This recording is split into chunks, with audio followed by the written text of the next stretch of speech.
we move on, viewers, to another big story. Viewers, let me give you a perspective. History teaches us never to underestimate the power of the foreign hand. Iran is a basket case today because in 1953, a democratically elected government there, led by Mossadegh, was overthrown by a CIA-orchestrated political coup, installing instead a puppet regime led by Shah Reza Pahlavi. Popular elected president of Chile, Salvador Allende, was overthrown in a military coup orchestrated by the CIA. Putin's Russia had a hand in the reinforcement of an unpopular, though elected president, Viktor Yanukovych in Ukraine. When massive protests broke out in Ukraine's capital Kiev under the name of the Maidan Revolution or the Revolution of Dignity, the president felt emboldened enough to order a bloody crackdown on his own people because he enjoyed Russian support. He was propped by Moscow. In 2016, viewers, and these are some of those pictures. I'm sorry we brought them out a little late, but you can see that's what happened in 1953. That's the Iran Mossadegh being displaced in Iran. In 1973, as I said, Salvador Allende was forcibly kicked out of power. 2014 Ukraine, those pictures, anyone cares to see them on the net will be horrified at the intensity, the severity of the crackdown. In 2016, the election that brought Trump to power was widely doubted by his critics as having been influenced by Russian online propagandists. But closer to home, the role of Cambridge Analytica and other influencers has been widely talked about in the larger effort by the opposition to unseat Prime Minister Modi. Democracies, viewers, can be disrupted. Their future can be irreversibly altered.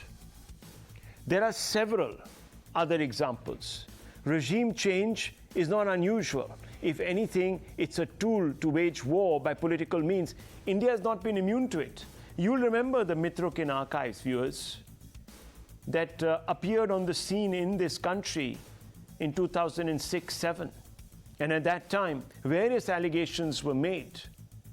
Those archives showed how the KGB had infiltrated political parties, ministries, government at the highest level, viewers, to influence policy making.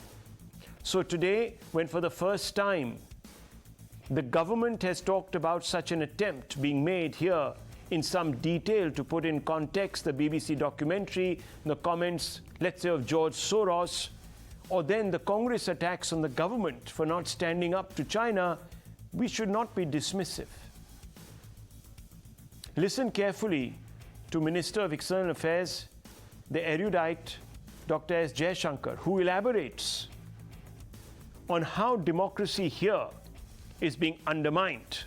And it has, viewers, it has the support of agencies within our country. And I'm not talking about agencies as in intelligence agencies, but political parties as well as political leaders. This is Dr. S. Jaishankar. There is a phrase, war by other means. There is also, think of it, this is politics by another means. Why suddenly, there's a surge of reports and, attention and views? I mean, were some of these things not happening earlier? You had to make a documentary. Many things happened in Delhi in 1984. Why didn't we see a documentary on that? You think the timing is accidental? I mean, let me tell you one thing. I don't know if election season has started in India and Delhi or not, but for sure it has started in London and New York. Look, this is a globalized world. People take that politics abroad. Politics of India doesn't stop at its borders. Sometimes politics of India doesn't even originate in its borders. It comes from outside. Ideas come from outside, agendas come from outside. Otherwise, please tell me why suddenly, there's a surge of reports and, attention and and views. I mean, were some of these things not happening earlier? I mean, I gave you the example of Assam. Yeah.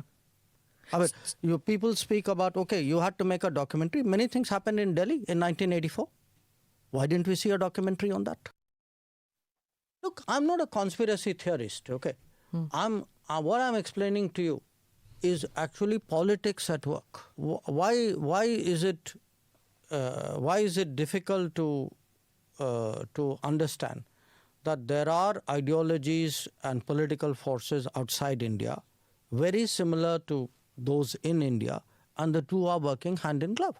Part of the problem is when political forces in India are not doing so well electorally, they tend to kind of summon up this support system, if you would, or the echo chamber, or call it what you would. I think they are deliberately misrepresenting the situation. I give you two very specific examples of that. You remember that ho halla which happened on a bridge? You know, they were building a bridge in Pangong Tso. Yeah. When did that area actually come under Chinese control? The Chinese first came there in 1958, and Chinese captured it in October 1962. Now you're going to blame Modi government in 2023 for constructing a bridge with the Chinese captured in 1962? I just look at the budget of the border infrastructure.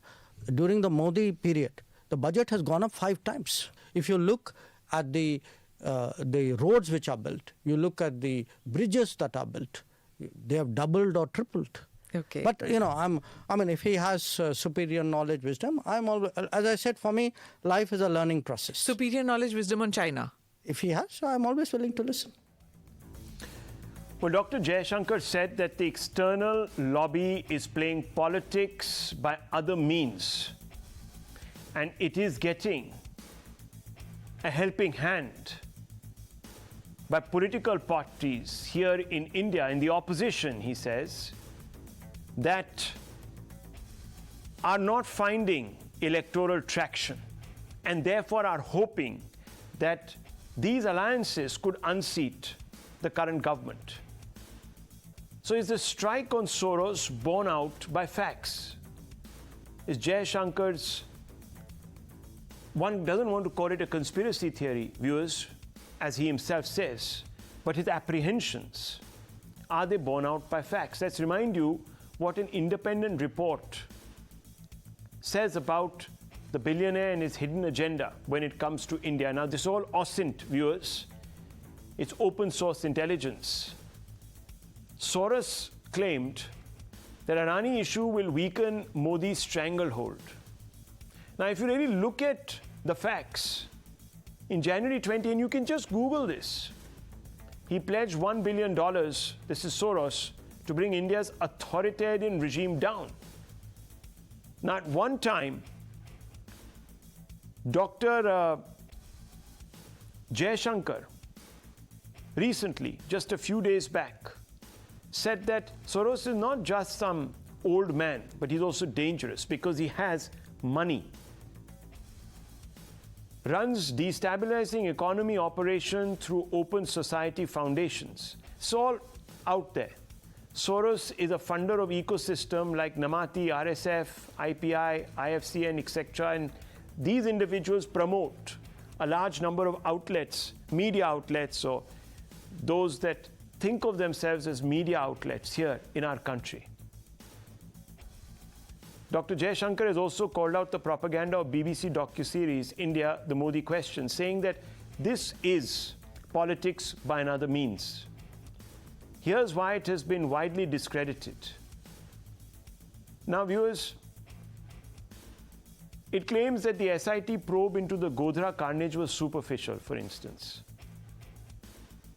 But the SIT was appointed at the behest of the Supreme Court on 26 March. The Supreme Court of this country expressed appreciation at the indefatigable effort done by the SIT in getting to the bottom of the Gujarat riot conspiracy cases. The Nanavati Commission said that the train coach was burnt by throwing petrol. Viewers, all of this has been put out by the BBC selectively cherry-picking facts.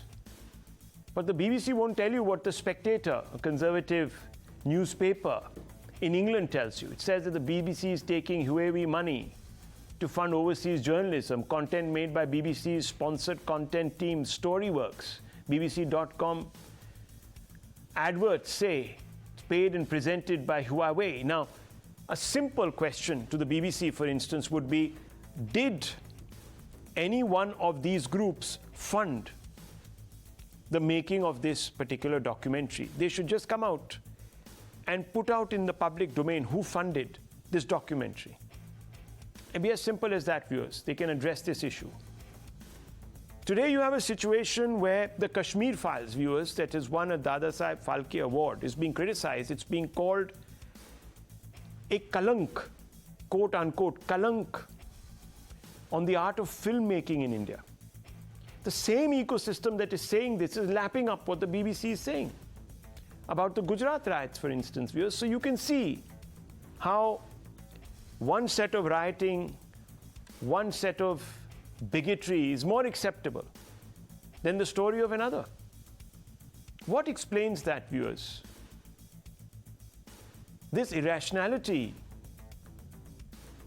must have some sort of rational explanation. Otherwise, it makes no sense. I want to open this up tonight, and I want to ask